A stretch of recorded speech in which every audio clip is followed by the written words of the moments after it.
always remember, earth doesn't mean soil. Soil contains the powdered form of weathered rock, partially or completely decomposed organic material, and innumerable microorganisms. Interaction between biotic and abiotic components in the soil go on continuously. Plants get nutrients required for their growth from the soil. Soil is a complete ecosystem. Earth is also a substance.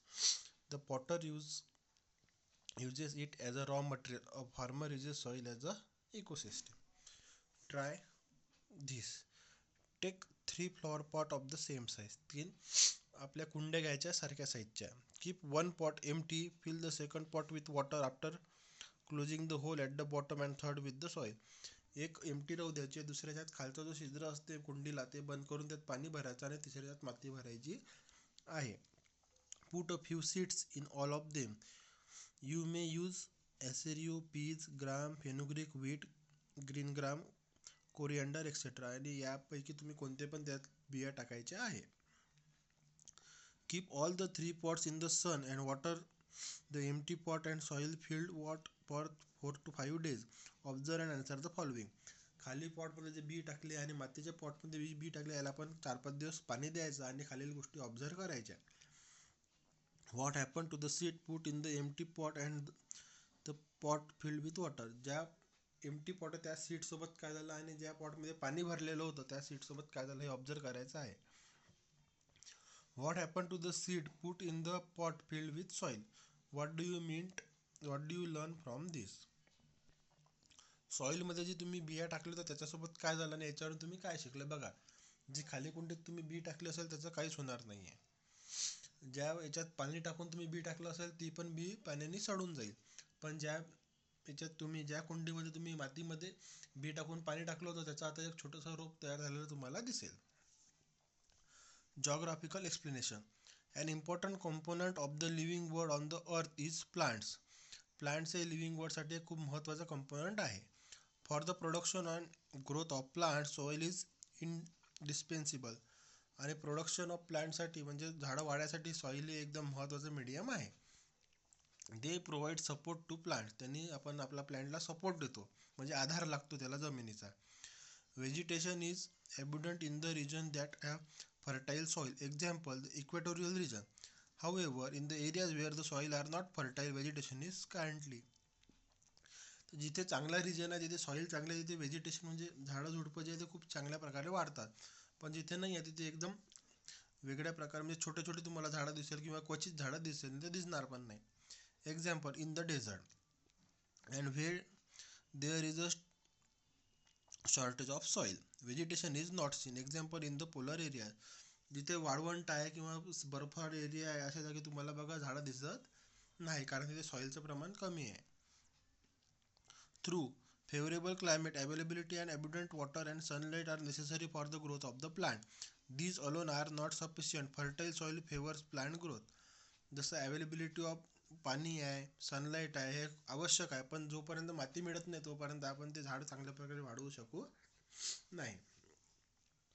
Think about it. Why do equatorial region have fertile soil? Why is the vegetation sparse in desert? याच्याबद्दल तुम्हाला अभ्यास करायचा आहे. विचार करून तुम्ही याचं answer सांगा. When man realise that sowing of seed in the soil leads to the growth of the plants and yield crops, he started using soil as a resource. जेव्हापासून माणसाला कळलं की जमिनीत मातीमध्ये आपण बिया टाकून झाडाचं उत्पन्न घेऊ शकतो तेव्हा त्यांनी शेती करणं चालू केलं आणि सॉईलला एक मीडियममधून यूज केलं, रिसोर्स म्हणून यूज करणं चालू केले. Gradually he realise that the fertile soil along the river beds give higher yield. आणि जर असं लक्षात आलं की नदीच्या आसपासचा जो एरिया आहे तिथे खूप चांगल्या प्रकारे उत्पन्न येतं. Hence he settled in the valley and started living there in a group. This led to the rise of the ancient river valley civilisation. Example, the Indus civilisation. तर अशा प्रकारे त्याला माहीत पडलं की उत्पन्न चांगलं होतं त्यामुळे ते ग्रुपने जे नदीच्या किनारी राहू लागले आणि एक सिव्हिलायझेशन तयार केलं. असे जुने सिव्हिलायझेशन त्यातलंच एक आपलं इंडस सिव्हिलायझेशनसुद्धा आहे. For the growing population man started production greater amount of food crops producing जसं जसं पॉप्युलेशन वाढत गेलं त्यामुळे त्याचं गरजा पण मोठ्या होत गेलं त्यामुळे त्यांनी उत्पन्न पण मोठ्या प्रमाणात काढणं सुरू केलं. He realized that crop production or prosperity in agriculture mainly depend on the fertility of soil and the optimum availability of water. Hence, there emerged composition among people to discover fertile land and settle there. आणि अशा प्रकारे लोक fertile land शोधू लागले आणि तिथे settle होऊ लागले. Later, for getting riches harvest for getting richer harvest, he made effort to increase the fertility of soil.